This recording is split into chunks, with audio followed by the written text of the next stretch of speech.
Subscribe करंतु एबे हम चैनल को और प्रेस करंतु बेल आइकन को जहा द्वारा लेटेस्ट वीडियो नोटिफिकेशन आपण मानकु सर्वप्रथम मिल जिवो। नमस्कार बंधुगण आपण मानकु हम यूट्यूब चैनल को स्वागत।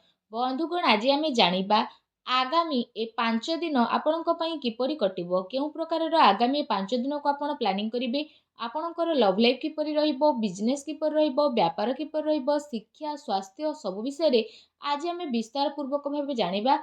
तेणु भिडियो आग को आरंभ करने पूर्व आपन को रिक्वेस्ट, जदि आप चैनल नुआ करी चैनल को सब्सक्राइब करने सह पाखरे आसुवा बेल आइकन को क्लिक कर दिंतु। यह द्वारा जहाँ भी वीडियो आम आग को अपलोड करूँ तार नोटिफिकेशन आपण मानक सर्वप्रथम मिल जिवो। आसंतु जानिबा कि आगामी 4 दिन आपणक पई किपरि रहिबो। सबुठारु प्रथमे जानिबा ए 4 दिन रे कोन आपणक पई पॉजिटिव रहिबा पई जाउछि। फ्रेंड्स, जदि आम कहिबा ए दिन रे कोनोसी कार्य को नहीं भल सफलता आपको प्राप्त होबार संभावना मिलुछि।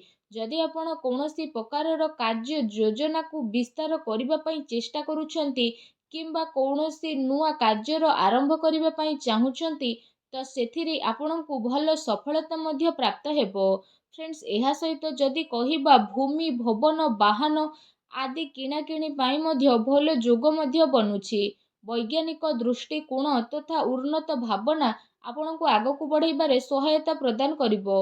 बड़ लोकंकर सहयोग आशीर्वाद आपणक उपरे बनिकी रहइबो। फ्रेंड्स, एहा सहित जो समाचार को आपण प्राप्त करिबा पई काफी समय रु प्रयास करी आसुथुले तो सेही सबुरे आपणको सफलता अवश्य ही मिलिबो। केवल निजर कार्य को योजनाबद्ध उपाय रे करिबार आपणको आवश्यकता रहिछि। चाकरी पई दिया जाइथिबा प्रतियोगी परीक्षार परिणाम आपणको सपक्ष रे मध्य जीवो। आपण आपणकर लक्ष्य प्रति पूर्ण रूप से एकाग्र चित्त रहिबे। आपणको सफलता अवश्य ही ए दिन रे प्राप्त हेबो। ज्ञानवर्धन पुस्तक को पढ़िबारे निजर समय को व्यतीत करंतु। ता सहित कौनसी आध्यात्मिक तथा प्रतिष्ठित व्यक्तिंकर आशीर्वाद आपणको ए दिन रे मिली पारे और मार्गदर्शन मध्य मिलिबो।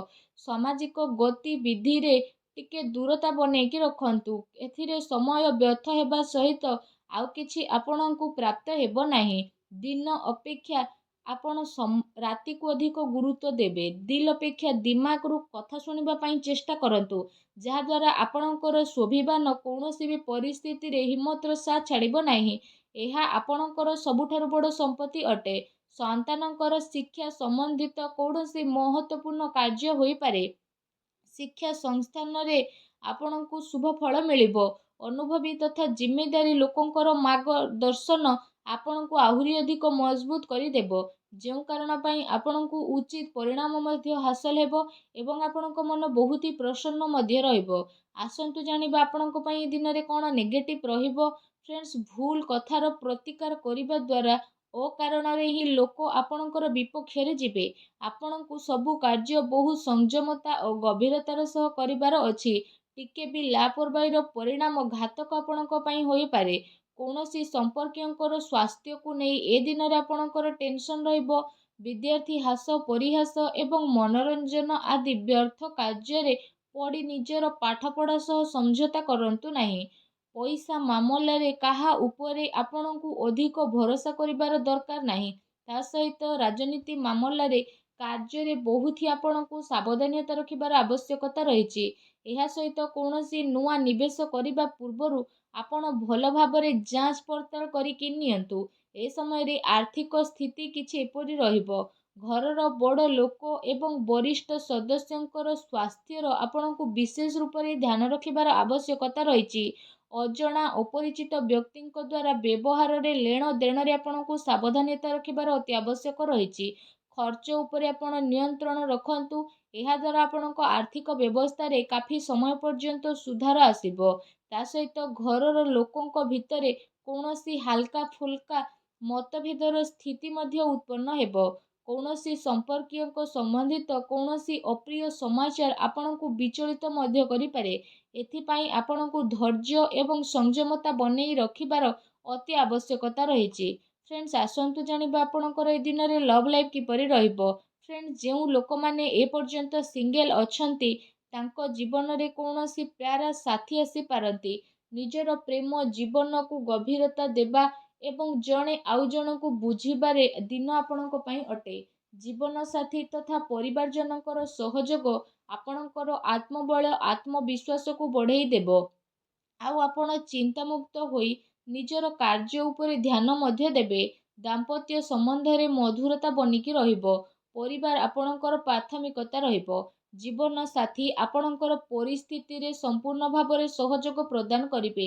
ତା ସହିତ ମାତା ପିତା ଘରର ବଡ଼ ଲୋକଙ୍କର ଆଶୀର୍ବାଦରେ ଯଦି କହିବା ଆପଣଙ୍କର ଆତ୍ମବିଶ୍ୱାସ ବନେଇକି ହିଁ ରହିବ। ଏହା ସହିତ ପରିବାରରେ ଶାନ୍ତିର ବାତାବରଣ ମଧ୍ୟ ରହିବ। ସନ୍ତାନଙ୍କର ସ୍ଥିତି ଆଉ ଅଧ୍ୟୟନ ସମ୍ବନ୍ଧିତ ଜାନକାରୀ ଅବଶ୍ୟ ନେଇକି ରୁହନ୍ତୁ। କୌଣସି ପୁରୁଣା ମିତ୍ର ମିଳିବା କାରଣରୁ ଅତି ଖୁସି ଆପଣଙ୍କୁ ଏ ଦିନରେ ପ୍ରାପ୍ତ ହେବ। ଫ୍ରେଣ୍ଡସ୍, ଆସନ୍ତୁ ଜାଣିବା ଏ ଦିନରେ ଆପଣଙ୍କର ବ୍ୟବସାୟିକ କ୍ୟାରିୟର କିପରି ରହିବ। ଏ ଦିନରେ ଆକସ୍ମିକ ଧନ ଲାଭର ପ୍ରବଳ ଯୋଗ ବନୁଛି। ପ୍ରତିସ୍ପର୍ଦ୍ଧା ଉପରେ ଏ ଦିନରେ ଆପଣ ବିଜୟ ପ୍ରାପ୍ତ କରିବେ। ନୂଆ କାର୍ଯ୍ୟ ଆରମ୍ଭ କରିବା ପାଇଁ ସମୟ ଆପଣଙ୍କ ପାଇଁ ବହୁତ ହିଁ ଭଲ ରହିବ। ତା ସହିତ କାର୍ଯ୍ୟ କ୍ଷେତ୍ରରେ କାମର ଅଧିକତା ରହିବ ଏବଂ ଦିନ ଦୌଡ଼ାଦୌଡ଼ିରେ ବ୍ୟତୀତ ହେବ। ଫ୍ରେଣ୍ଡସ୍, ଏହା ସହିତ ଆପଣ ପୂର୍ବ ସମୟରୁ ନିଜର ବ୍ୟାପାରରେ ଯାହା ବି ପରିଶ୍ରମ କରି ଆସୁଥିଲେ ତ ସେସବୁରେ ଆପଣଙ୍କୁ କାଫି ସମୟ ପର୍ଯ୍ୟନ୍ତ ସକାରାତ୍ମକ ପରିଣାମ ହାସିଲ ହେବ ତଥା କାରବାରର ବିସ୍ତାର ସମ୍ବନ୍ଧିତ ନୂଆ ଯୋଜନା ଆପଣଙ୍କର ବନିବ, ଯାହା ଆପଣଙ୍କ ପାଇଁ ଅବଶ୍ୟ ହିଁ ଲାଭଦାୟକ ଭରା ସାବ୍ୟସ୍ତ ହେବ। ବ୍ୟବସାୟରେ ନୂଆ ନୂଆ ପ୍ରୟୋଗ ଦ୍ୱାରା ଅମଳ କରିବା ଆପଣଙ୍କ ପାଇଁ ଅତି ଆବଶ୍ୟକତା ରହିଛି, କାରଣ ବର୍ତ୍ତମାନ ସ୍ଥିତି କାରଣରୁ କାର୍ଯ୍ୟନୀତିରେ ପରିବର୍ତ୍ତନର ଜରୁରୀ ରହିଛି। ଯଦି ଆପଣ ଭୂମି ଆଦି ଜିନିଷରେ ନିବେଶ କରିବାର ପ୍ରୋଗ୍ରାମ ବନଉଥାନ୍ତି ତ ଆପଣ ଏସବୁରେ ନିବେଶ କରିପାରିବେ। ଏ ସମୟ ଆପଣଙ୍କ ପାଇଁ କାଫି ଅନୁକୂଳ ଭରା ରହିବ, କାରଣ ଆଗକୁ ଯାଇ ଏହା ଆପଣଙ୍କୁ ବହୁତ ହି ଲାଭଦାୟକ ସିଦ୍ଧ ହେବ।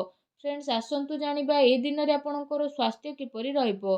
ଫ୍ରେଣ୍ଡସ୍, ଏ ଦିନରେ ଆପଣ ଆପଣଙ୍କର ଶରୀରର କ୍ଷମତାକୁ ବନେଇ ରଖିବା ସହିତ ନିଜର ସବୁ କାର୍ଯ୍ୟକୁ ପୁରା ଶାରୀରିକ କ୍ଷମତାର ସହ କରିବାରେ ସଫଳ ହେବେ। ତା ସହିତ ଏ ଦିନରେ ଆପଣଙ୍କର ସ୍ୱାସ୍ଥ୍ୟ ବହୁତ ହି ଭଲ ରହିବ।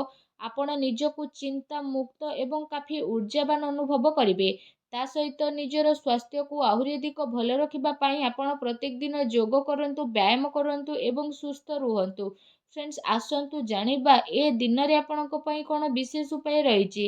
ଏ ଦିନରେ ଆପଣ ସ୍ନାନ ଆଦି କରିସାରିବା ପରେ ଭଗବାନ ସୂର୍ଯ୍ୟନାରାୟଣଙ୍କୁ ତମ୍ବାର ଢାଳରେ ଜଳାର୍ଘ୍ୟ ଅର୍ପଣ କରନ୍ତୁ। ଏହା ସହିତ ପକ୍ଷୀମାନଙ୍କୁ କିଛି ନା କିଛି ଖାଇବାକୁ ଦିଅନ୍ତୁ ଏବଂ ନିଜର ସାମର୍ଥ୍ୟ ଅନୁସାରେ ଗରିବ ଲୋକଙ୍କୁ କିଛି ନା କିଛି ଦାନ କରନ୍ତୁ। ଦେଖିବେ ଆପଣଙ୍କୁ ସଫଳତା ପ୍ରାପ୍ତ ହେବ ଏବଂ ଆପଣ ପାରୁଛନ୍ତି ଯେତେ ନିଜର କ୍ରୋଧ ଉପରେ ସବୁବେଳେ ନିୟନ୍ତ୍ରଣ ରଖିବା ପାଇଁ ଚେଷ୍ଟା କରନ୍ତୁ, ଯାହାଦ୍ୱାରା ଜୀବନର ପ୍ରତିଟି କ୍ଷେତ୍ରରେ ଆପଣଙ୍କୁ ସଫଳତା ନିହାତି ଭାବରେ ପ୍ରାପ୍ତ ହେବ। ଆଶା କରୁଛି ବନ୍ଧୁଗଣ ଆଜିର ଏହି ଛୋଟିଆ ଭିଡ଼ିଓଟି ଆପଣଙ୍କୁ ନିହାତି ଭଲ ଲାଗିଥିବ। ଯଦି ମୋର ଭିଡ଼ିଓ ଆପଣଙ୍କୁ ଭଲ ଲାଗିଥାଏ ତ ଭିଡ଼ିଓଟିକୁ ଲାଇକ୍ଟେ କରନ୍ତୁ। ଆଉ ଯଦି ଆପଣ ଚ୍ୟାନେଲରେ ନୂଆ ଆସିଛନ୍ତି ତ ଚ୍ୟାନେଲକୁ ସବସ୍କ୍ରାଇବ୍ କରିନେବା ସହ ପାଖରେ ଆସୁଥିବା ବେଲ୍ ଆଇକନ୍କୁ କ୍ଲିକ୍ କରନ୍ତୁ। ଧନ୍ୟବାଦ।